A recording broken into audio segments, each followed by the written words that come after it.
하나님을 기쁘게 하는 자. 예. 여러분, 사람의 제일 되는 본분은 하나님을 영화롭게 하고 하나님을 기쁘게 해드리는 것입니다. 왜 그럴까요? 하나님은 우주 만물을 창조하셨고 또 만물을 통치하시는 분이 바로 하나님이십니다. 우리 예수님은 인류의 심판자이시고 절대 주권을 가신 분이 바로 우리 예수님이십니다. 그러므로 우리는 하나님을 기쁘게 드릴 수 있는 이 일을 최선을 다해야 될 줄로 믿으시길 바랍니다. 하나님을 기쁘게 드리는 일의 가장 대표적인 분은 바로 우리 주 예수 그리스도이셨습니다. 우리 예수님은 하나님을 기쁘게 하는 자의 모델이 되셨어요. 오늘 본문 7절 말씀에도 말씀하시죠. 하늘로부터 소리가 있어 말씀하시되 이는 내 사랑하는 아들이요 내 기뻐하는 자라라고 말씀하신 것을 우리가 너무도 잘 알고 있습니다. 오늘 본문은 예수님이 세례받으시는 장면을 기록해 주고 있습니다. 예수님께서 요단강에서 요한에게 세례를 받으실 것을 마치 왕의 즉위식과 같은 그런 장면입니다. 오늘 사복음서에 모두 기록되고 있는 내용인데 이 사건이 얼마나 중요한 의미를 가지고 있는가를 우리는 알 수가 있습니다. 하나님께서 기뻐하신 사람은 어떤 사람일까요? 우리는 어떤 모습이 하나님을 기쁘게 드리고 있을까요? 오늘 본문에 나오는 예수님과 세례 요한을 우리가 살펴보면서 하나의 모습이 어떤 모습인가 여러분들 발견하시고 마지막 이 시대 오늘 저와 여러분들이 하나님의 기뻐하는 그런 모습 속에서 그러한 신앙 속에서 그러한 삶 속에서 우리가 함께 살아간다면 하나님은 가장 기뻐하실 줄로 믿으시기를 바랍니다. 첫 번째로 세례 요한에게 세례 받으려고 우리 주님 오셨다 그랬었습니다. 오늘 13절 말씀에 이때 예수께서 갈리로부터 요단강에 이르러 요한에게 세례를 받으려 하시로라고 말씀하고 있습니다. 이때는 가장 인기 절정의 세례 요한이 요단강에서 회개를 선포하며 세례를 베풀고 있을 때였습니다. 수많은 사람들이 요한의 말씀을 들으려고 그에게로 나왔고 감동을 받았고 요한이 베푸는 세례에 달게 받았다라고 오늘 말씀하고 있습니다. 이때 우리 예수님께서는 약 30세 한창 혈기 왕성한 청년이었습니다. 그는 이제 하나님의 주신 사명을 완수하기 위해서 공적인 생애를 시작한 그때였습니다. 예수님은 요한이 직접 행하는 세례를 받기 위해서 갈리로부터 요단강까지 가셨습니다. 이것은 예수님의 지극한 겸손을 보여주며 순종의 그 모습을 보여준 줄로 믿으시기를 바랍니다. 그리고 죄 없으신 몸으로 죄인과 동일하게 세례를 받으려고 하신 것은 하나님에 대한 절대 순종의 모습이요 겸손한 모습이었었습니다. 우리 하나님은 예수님의 이런 모습을 보시고 기뻐하신 줄로 믿으시길 바랍니다. 사랑하는 우리의 모든 성도 여러분, 예수님이 어떤 분이셨습니까? 우리 주님은 세례 요한의 증거대로 그가 신들의 풀리기도 감당할 수 없을 만큼 크고 위대하신 분이 바로 살아계신 우리 주 예수 그리스도이신 줄로 믿습니다. 그것은 전혀 과장된 것이 아닙니다. 왜냐하면 성경 이스라엘 백성들이 하나님 다음이라고 믿고 있는 모세까지도 예수님에 비하면 사환의 종에 불과하다라고 말씀하고 있기 때문입니다. 그럼에도 불구하고 우리 예수님은 친히 그 갈릴리에서 그 요단강까지 멀다 하지 아니하시고 세례 요한에게 스스로 낮아진 모습으로 종의 모습으로 선교의 모습으로 나오셨다라고 말씀하고 있습니다. 하나님은 이에 예수님의 그 겸손과 그 순종을 보시고 그 낮아짐을 보시고 기뻐한 줄로 믿습니다.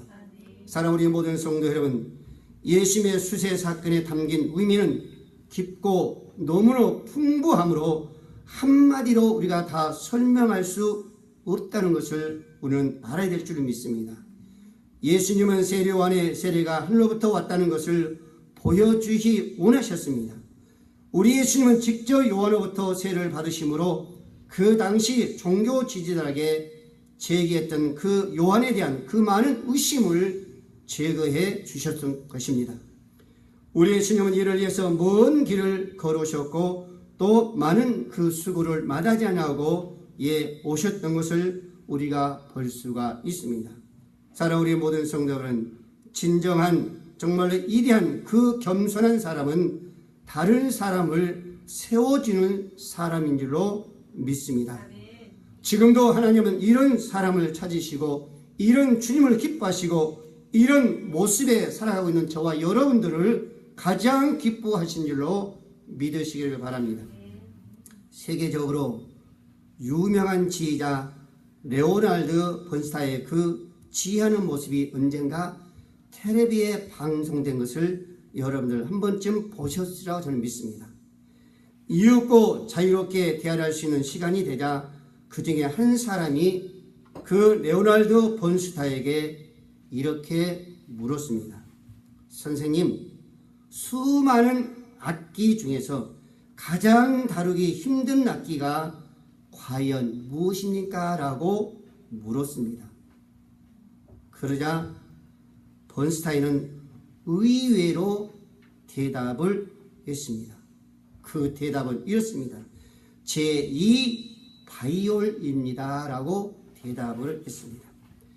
제1의 바이올린 훌륭하게 연주하는 사람과 똑같은 열의를 가지고 제2의 바이올린을 연주하는 사람을 구하기는 어렵다라고 말합니다.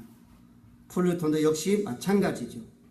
제1 연주자는 많지만 그와 똑같이 아름답게 화음을 이뤄가면서 제2의 연주자는 너무너무 작아서 그만큼 찾기가 귀하다는 거지요. 만약 아무도 제2 연주가 되기를 원치 않으면 아름다운 음악이란 영원히 불가능하지 않을까라고 한번 생각해 봅니다.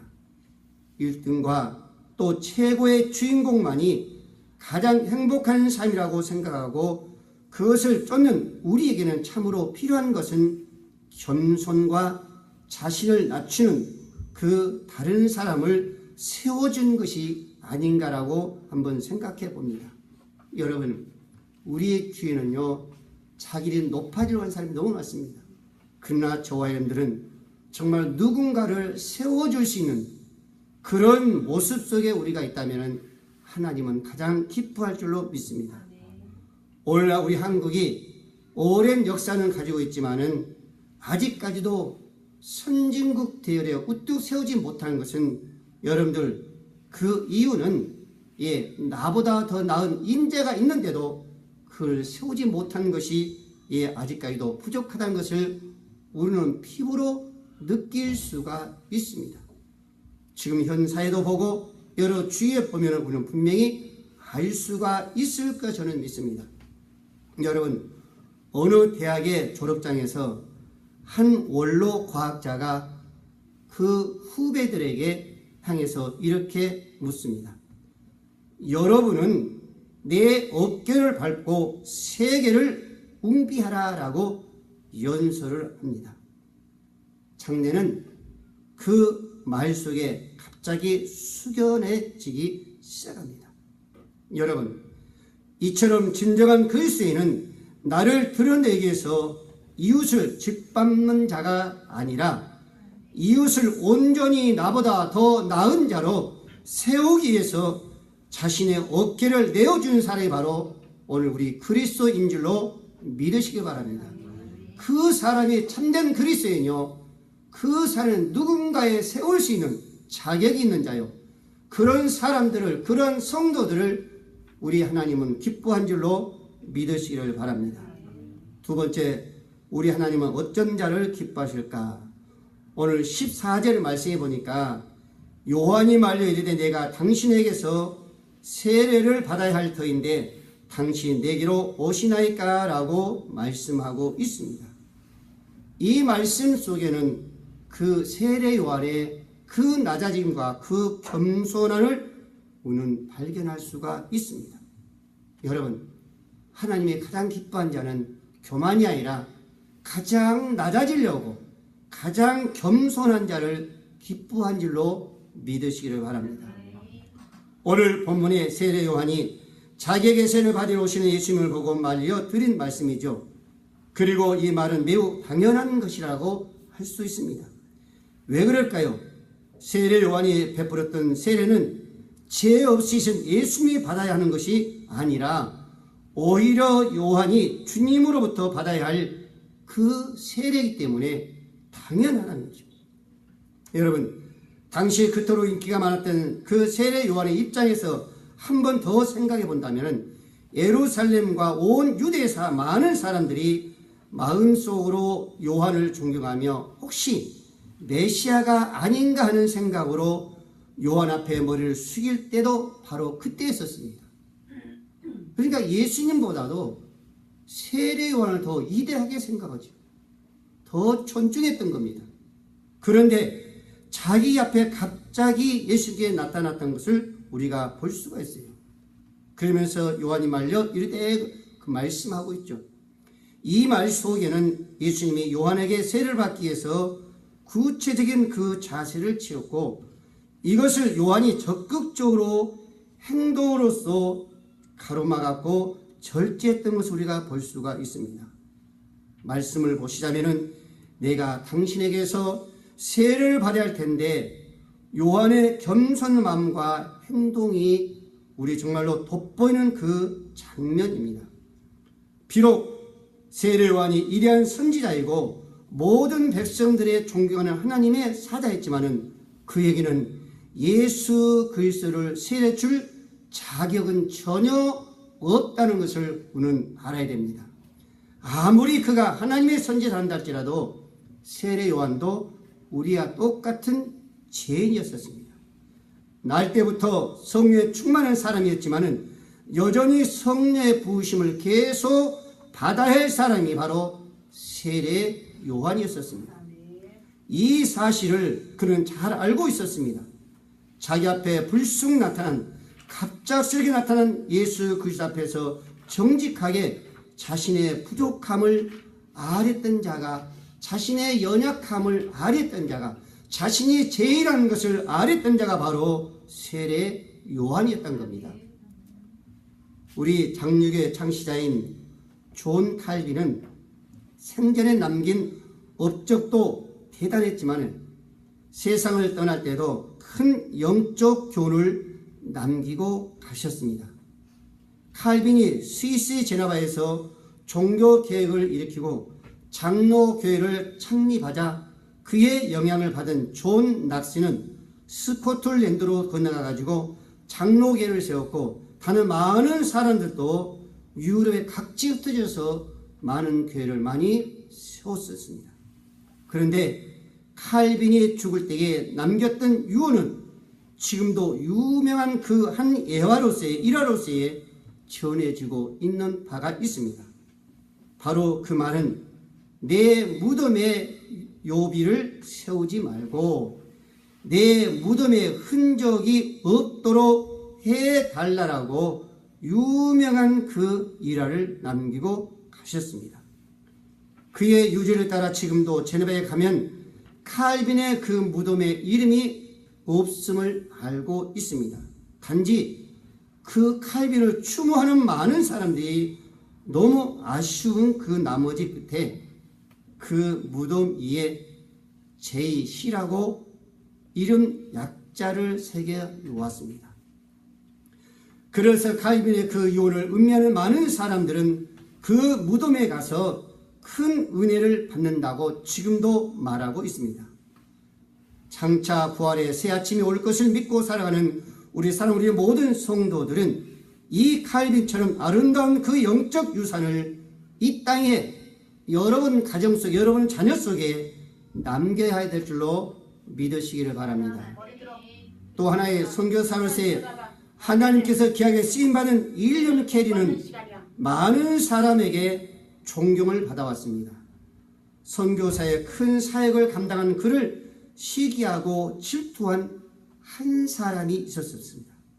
그 사람은 이 캐리에게 망신과 모멸감을 주려고 노력하고 또 노력했었습니다. 그러자 어느 날 많은 사람이 모인 공개적인 자리에서 일념의 캐리의 그 과거에 낮은 그 신분과 경력을 덜쳐내며 비난하려고 말한 말을 꺼낸 말이 바로 이런 말이었습니다. 선교사님은 선교사가 되기 전에 구두를 만들었다고 하지요 라고 그 한 사람이 그 캐리의 선교사에게 말합니다. 그 말을 들은 캐리의 선교사님은 자신을 모욕을 주려는 사람에게 웃으면서 아주 여유있게 대답을 합니다. 아닙니다. 저는 구두를 만드는 기술자는 아니고 낡은 구두를 수순하고 깁는 정도에 불과하다라고 그 캐리 선교사님은 답을 합니다. 아주 도천하고 그런 모습으로 답변을 합니다. 그 말 끝에 선교사를 비난하려고 했던 사람들은 스스로에 부끄러워하며 얼굴을 붉히고 돌아가고 말았습니다. 그리고 선교사의 과거를 알게 된 많은 사람들은 그를 더 존경하게 됐다라고 말하고 있습니다. 그렇습니다.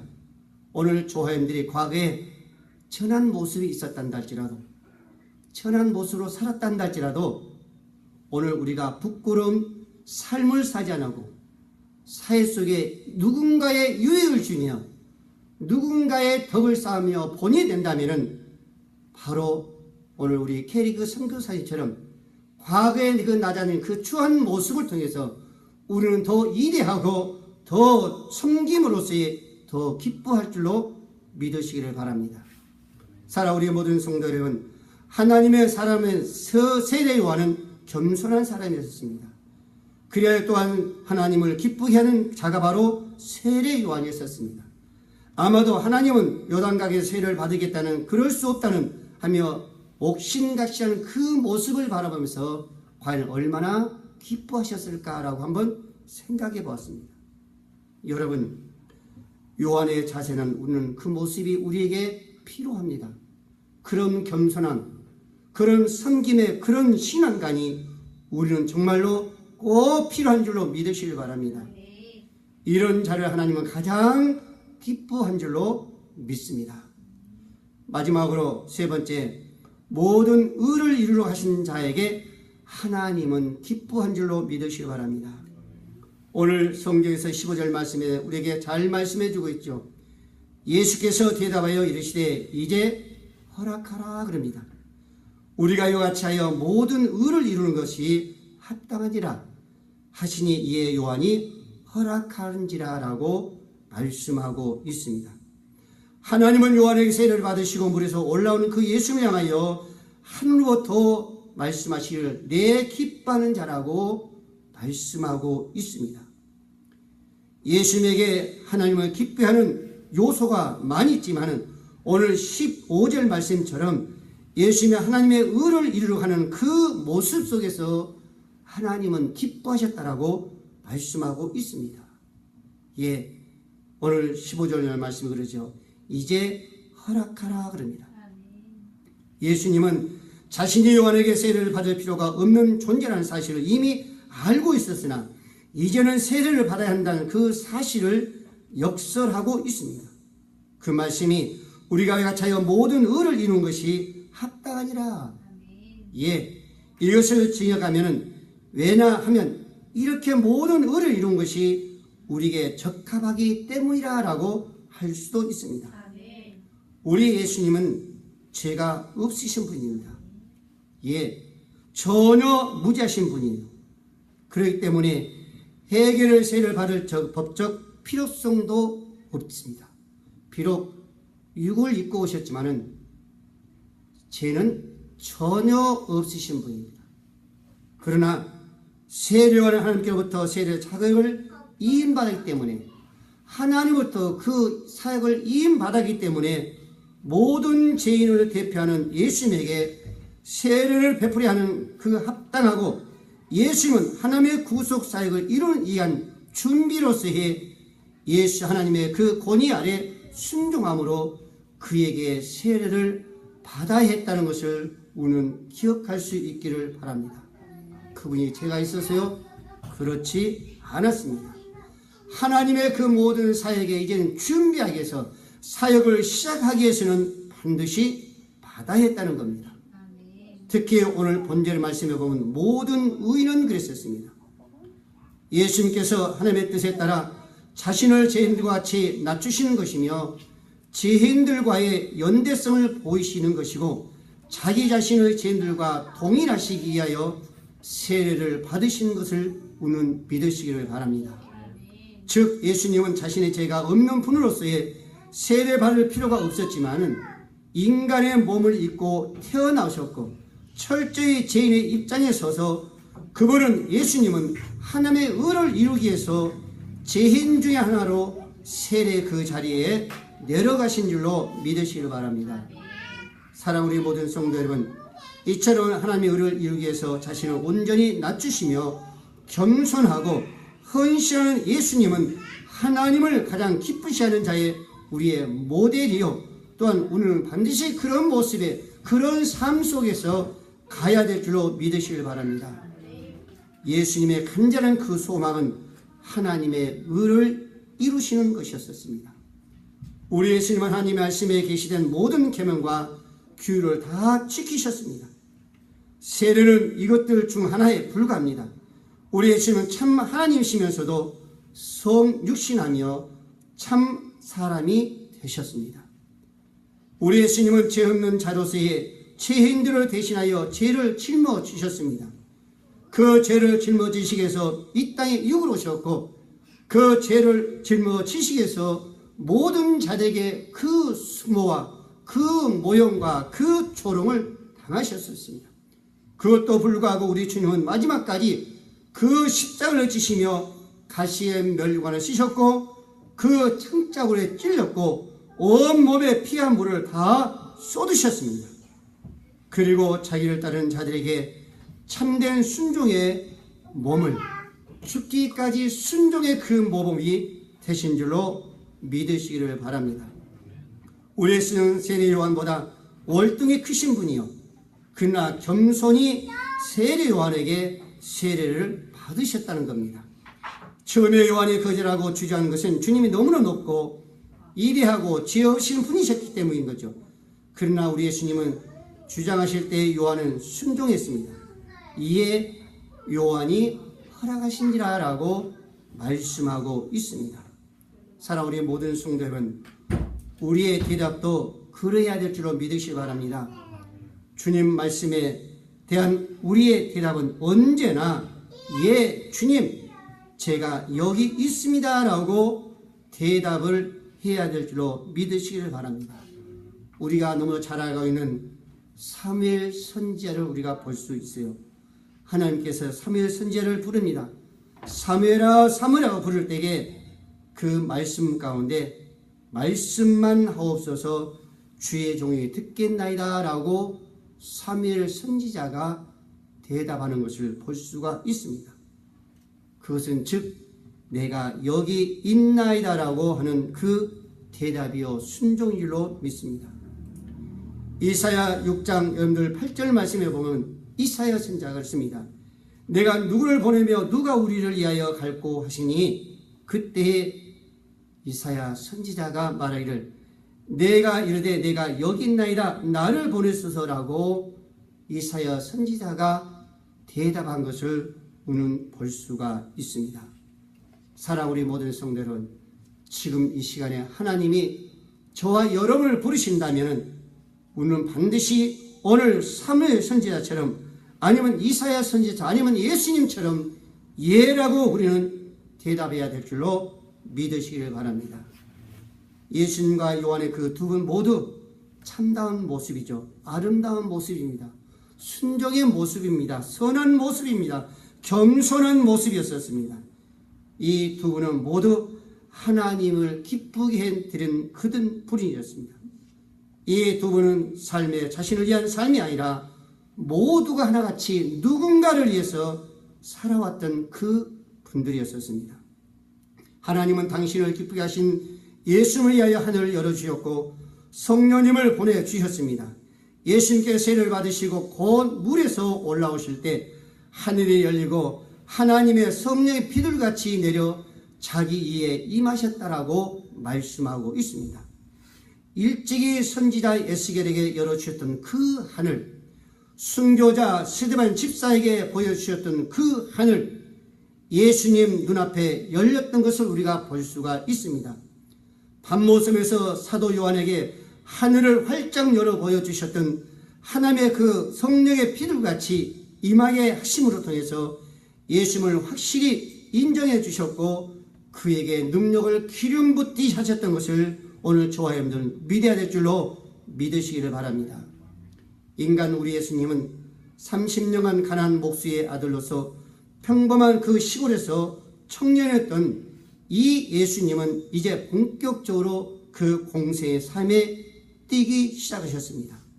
그러시면서 우리 예수님의 마태복음 4장 23절 말씀에 보면 3대 사역에서 말씀해 주고 있죠.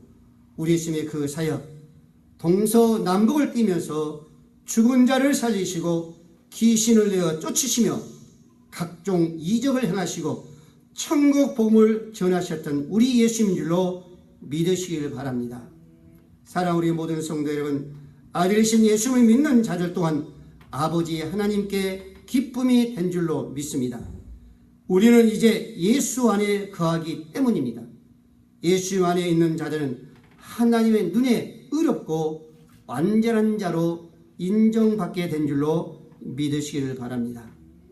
예수님께서 모든 인류를 위해 사랑의 제물이 되시기까지 하나님의 사랑과 기쁨을 누리셨던 것처럼 우리 또한 하나님의 나라에 충성된 일꾼으로서의 자녀로서의 사역을 마칠 때까지 그리고 주님이 부르시기 그날까지 하나님의 사랑과 기쁨의 대상이 되어야 될 줄로 믿습니다. 사랑하는 우리의 모든 성도 여러분, 예수님과 함께 죽고 사는 세례의 그 경험을 보았습니까? 예수님께서 세례를 통해서 자신의 희생을 보이셨던 것처럼 여러분도 마지막까지 그런 삶을 사고자 또다시 한번 다짐과 또 한번 결단할 수 있기를 바랍니다. 하나님은 오늘 또 이런 자를 찾고 확정 지어 주실 줄로 믿으시길 바랍니다. 성령으로, 은혜로, 감동으로, 뜨거운 눈물로 주님의 기쁨의 대상이 됨을 확신시켜 주실 수 오늘 저와 여러분들 되시기를 주의 이름으로 축원을 드립니다. 기도합니다. 고마우신 아버지 하나님, 참으로 감사합니다.